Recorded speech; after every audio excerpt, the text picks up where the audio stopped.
नमस्कार. माझे दुर्गुण. दुर्गुण पहिला, उतावीळपणा.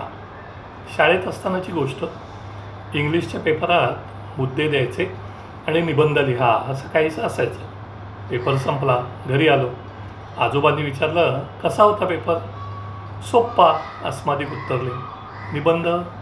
आजोबा, कावळ्याचा निबंध आला होता. हुशार कावळा घागरीत खडे टाकून कसं पाणी पितो, सगळं सगळं लिहिलं.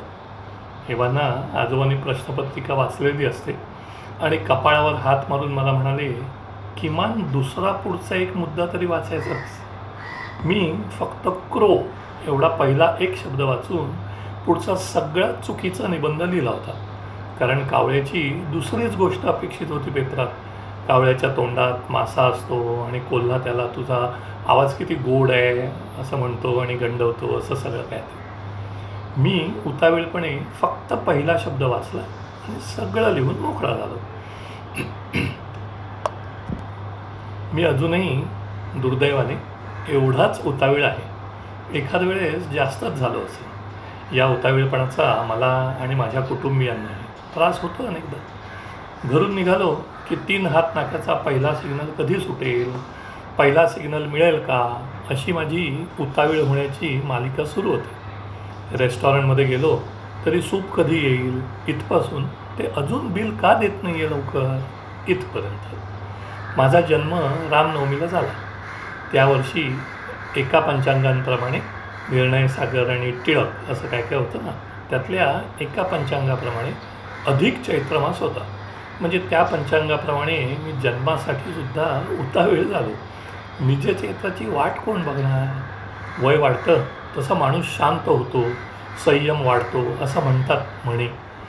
माझ्या बाबतीत मात्र असं काहीही झालेलं नाही आहे. अनेकदा व्हॉट्सॲप ग्रुपवरती सुद्धा मी आधी काय ते उतावीळपणाने लिहून टाकतो आणि मग पश्चात्ताप पावतो. संयम हा खरोखरच चांगला गुण आहे जो माझ्यात नाही. बघूया उर्वरित आयुष्यात तरी थोडाफार वाढतोय का, नाहीतर आहेच या लेखमालेसारखं. प्रस्तावना उतावीळपणे लिहून टाकली. पुढचे लघुलेख काही हितचिंतकांनी विचारलंसुद्धा, अरे दुर्गुण आहेत कुठे. मी आपलं तेच शोधतोय म्हणून वेळ मारून दिली. पण एक मात्र खरं, या लघुलेखावर आणि इतरही दुर्गुण लेखांवर आणि इतरही लघुलेखांवर तुम्ही मात्र अगदी उतावीळपणे प्रतिसाद द्या. मिजो. असाच एक उतावीळ दिवस 2026. आजचा बोनस. हे खूप छान नाट्यपद आहे. धीर धरी धीर धरी. काहीही संकट कठीण प्रसंग आला तरी तो गिरीधारी आहे, तो सहाय्य करेल. तू मात्र धीर धर हा संदेश. मी विनंती केली डॉक्टर आनंद नांदे यांना. आता ते पडले एवढे बिझी सर्जन, पण मी मात्र उतावीळपणे त्यांना एका आठवड्याच्या आत स्मरणसुद्धा केलं. अर्थात त्यांनीही नेहमीप्रमाणे गाणं दिलं आहे.